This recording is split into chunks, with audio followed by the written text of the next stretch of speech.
गुलाम वंश के बाद 30 सालों के लिए एक छोटे समयावधि की शासन व्यवस्था खिलजी वंश की होती है। इसी वंश का एक महत्वपूर्ण शासक अलाउद्दीन खिलजी, जो न केवल आपके प्रीलिम्स में बल्कि मेंस में भी यहाँ से प्रश्न पूछता है। मध्यकालीन भारत के इतिहास का 9वां वीडियो। पिछले वीडियो तक हमने गुलाम वंश को पढ़ा था। आज खिलजी वंश से तुगलक वंश की स्थापना तक पढ़ेंगे। तो आइए खिलजी वंश के सारे महत्वपूर्ण पॉइंट्स को देखते हैं, जो आपके एग्जाम में काफ़ी हेल्प करेगा। 1290 में जलालुद्दीन फिरोज खिलजी ने गुलाम वंश के अंतिम शासक क्यूमर्स की हत्या करके खिलजी वंश की स्थापना करता है। जलालुद्दीन खिलजी पूरे दिल्ली सल्तनत काल का सबसे उम्रदराज शासक था। 70 वर्ष की आयु में खिलजी वंश को स्थापित करता है। इसका भतीजा और दामाद था अलाउद्दीन खिलजी। अलाउद्दीन का दक्षिण का देवगिरी अभियान काफ़ी महत्वपूर्ण होता है। 1296 में अलाउद्दीन ने दक्षिण के देवगिरी पर आक्रमण किया। वहाँ के राजा यादव वंश के रामचंद्र देव थे। उन्हें पराजित करके ढेर सारा धन प्राप्त होता है और इसी अभियान के लौटने के बाद इसने जलालुद्दीन अपने चाचा की हत्या करके खुद खिलजी वंश का शासक बनता है। अलाउद्दीन खिलजी 1296 से 1396 तक की शासन व्यवस्था होती है। इस 20 वर्षों में इसके द्वारा शासन किया गया सभी पॉइंट्स महत्वपूर्ण हैं। अलाउद्दीन का वास्तविक नाम गुरशुक था। शासक बनते ही इसने सबसे पहले धर्म और शासन व्यवस्था को अलग किया। इसने सिकंदर सानी की उपाधि धारण की थी, अर्थात दूसरा सिकंदर। इसके पहले के शासक खलीफा से पद धारण करते थे और इस्लाम धर्म का पालन करते हुए शासन करते थे।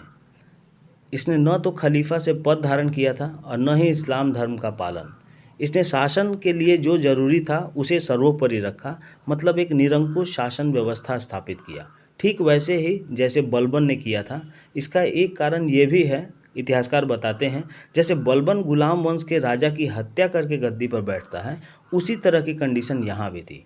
इसने भी अपने चाचा की हत्या करके शासक बनता है। नतीजा, विरोधियों की संख्या ज़्यादा थी। हालांकि अलाउद्दीन अपने सैन्य बल से सारे विद्रोहियों को दबाने में सफल होता है और भविष्य में विद्रोह न हो इसके लिए कई प्रयास और बदलाव किए। सैन्य सुधार में किए गए कार्य काफ़ी प्रसिद्ध हैं और आज भी ऐसी व्यवस्था आपको देखने को मिलेगी।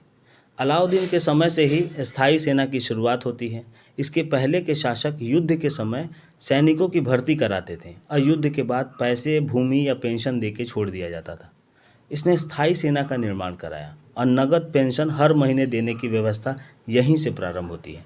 सैनिकों के पहचान के लिए हुलिया लिखने की प्रथा और घोड़े की संख्या और इनकी नस्ल जानने के लिए घोड़े दागने की प्रथा यहीं से शुरू होती है, जो बाद में अकबर ने भी इसी व्यवस्था को लागू करता है। सेना को छोटी बड़ी टुकड़ियों में बांट रखा था, जैसे जिसकी ज़रूरत वैसे इसका यूज़ किया जाता था। दान, उपहार या किसी माध्यम में दी गई भूमि को वापस ले लिया, उसे खालसा भूमि में बदल दिया, मतलब सरकारी भूमि बना दिया। एक गुप्तचर विभाग बनाया था, जिसे विद्रोह होने के पहले ही ये प्रिपेयर रहता था। नशीली वस्तुओं जैसे शराब, भांग का सेवन, खरीद बिक्री पर पूरी तरह से प्रतिबंध लगाया था। दावतों पर प्रतिबंध लगाया, जुआ पर प्रतिबंध। कुल मिलाकर हर वो काम जहाँ ज़्यादा लोग इकट्ठा होते हैं वहाँ षड्यंत्र बनाई जा सकती है, ऐसा मानना था अलाउद्दीन का। हिंदुओं पर भी बड़ी मात्रा में टैक्स लगाया गया। ज़मीनें वापस ली गईं। कारण भी वही था, ये इसी में उलझे रहें, गरीब रहें ताकि विद्रोह ना कर सकें। अब टैक्स संबंधी की गई कार्य को देखते हैं, ये भी काफ़ी इम्पोर्टेंट है। इसने लगान 1/2 रखी, अर्थात उपज का आधा, जिससे राजस्व और साम्राज्य सुदृढ़ हुई और बाहरी आक्रमण जैसे मंगोल के आक्रमण को भी रोकने में अलाउद्दीन सफल होता है। मंगोलों का 6 बार आक्रमण होता है और अलाउद्दीन हर बार सफल होता है। इसके अलावा चराई कर, पशुओं के चारागाह पर टैक्स लगाया जाता था। उचित और सही लगान वसूलने के लिए एक नया विभाग बनाया गया, दीवान मुस्तखराज, एक राजस्व विभाग। और मुस्तखराज एक नया पद जो टैक्स वसूलने की जिम्मेवारी होती थी। दिल्ली और आसपास के क्षेत्र में भूमि माप कराया गया, जिससे सही और उचित टैक्स वसूला जा सके। अब बाजार व्यवस्था को देखते हैं। अलाउद्दीन का बाजार सुधार व्यवस्था। पहले सैनिकों के लिए आवश्यक वस्तुओं के लिए उचित मूल्य निर्धारित किया गया, ताकि ये उचित मूल्य पर ज़रूरी आवश्यक वस्तुओं को खरीद सकें और भविष्य में वेतन बढ़ाने की मांग न कर पाएँ। बाद में दिल्ली और आसपास के क्षेत्रों में भी बाजार व्यवस्था सभी के लिए करा दी गई। ऐसा बताया जाता है इसके 20 साल के शासन के दौरान किसी भी आवश्यक मूल्य की वृद्धि नहीं हुई। कालाबाजारी को रोकने में सफल हुआ। बहुत कठोर सज़ा का प्रावधान था अगर बाजार व्यवस्था में गड़बड़ पाया जाता।